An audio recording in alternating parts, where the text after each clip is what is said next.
think I remember him coming in one day and saying that he thought he'd got images of a UFO and Nessie in the same picture, which it was stretching credibility just a bit far. And I said, well, you better get on to Glasgow about this one, Frank, because it's too big for me.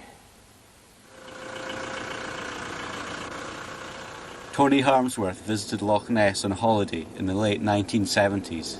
Oh, by the way, if you happen to have a camera handy... Tony came upon Frank Searle's exhibition centre. Just have it ready. Unaware of his tarnished reputation, he was impressed with the body of evidence Frank presented. Obviously very interested in these photographs because they were so realistic. I actually wrote an article in support of his photographs. Don't you learn lessons? Now I look back and realise I was extremely naive. But Tony saw an opportunity to set up a permanent exhibition centre of his own. There's an interesting story there, whether there's a monster or not. And that was when the exhibition really clicked, and I decided I had to find somewhere to put the exhibition.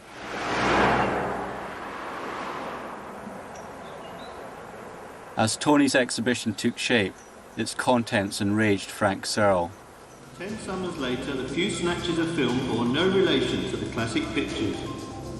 On reflection, the classics were too different to fit into a real animal. Loch Ness was always fair game for hoaxers. The media monsters utilised. Use features like this fence post.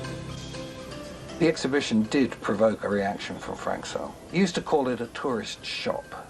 He had people who were suckered in the same way that I was into believing his stories and pictures, and he would send them round to the exhibition, and they would sometimes cause a fuss.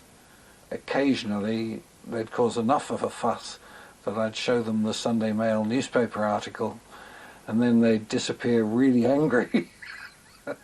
Frank's exhibition was for free, and he always thought it a pity that the people on the other side would charge money for something that was less interesting than his stuff.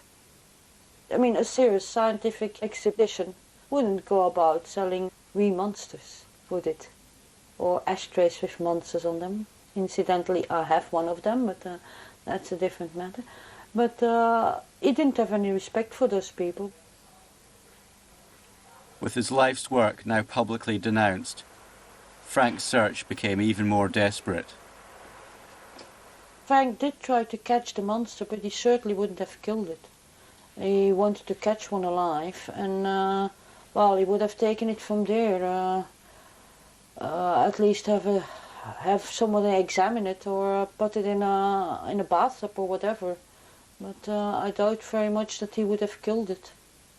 He wanted to one day call a newspaper and say, "Come over here, I've got one of them."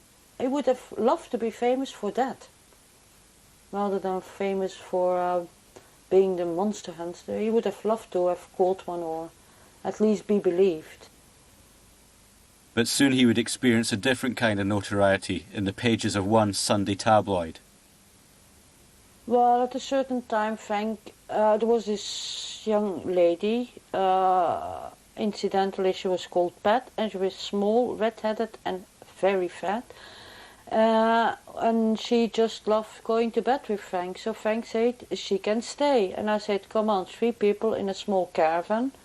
On the one hand, I was glad that she was doing that part of the job rather than me, to be honest.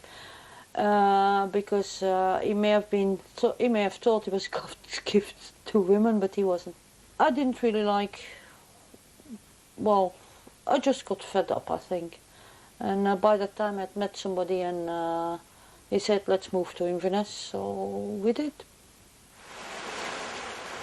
Frank Searle's resentment of other Loch Ness investigators was reaching an extreme. He planned to destroy everyone's reputations in a controversial second book, Hunting Nessie. Would you like somebody saying that you were the most accomplished liar ever to have trod on the shores of Loch Ness? Would you in fact like anybody to say that you did what you did purely for money and presumably some sort of profitable gain? If one can prevent such things being said, it is generally better. I was actually the one who went to the publishers and said that, here you are, you're going to produce this book, it is libelous, it is fraudulent, and it is plagiarized. And the poor editor took a pill, a bitter pill, I suspect, and withdrew the book. The withdrawal of the book signalled a change in Frank. For 13 years he had shrugged off every other setback.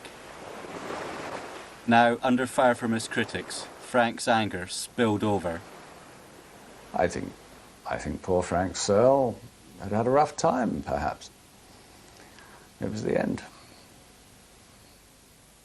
Once the exhibition opened, Frank Searle really had it in for me.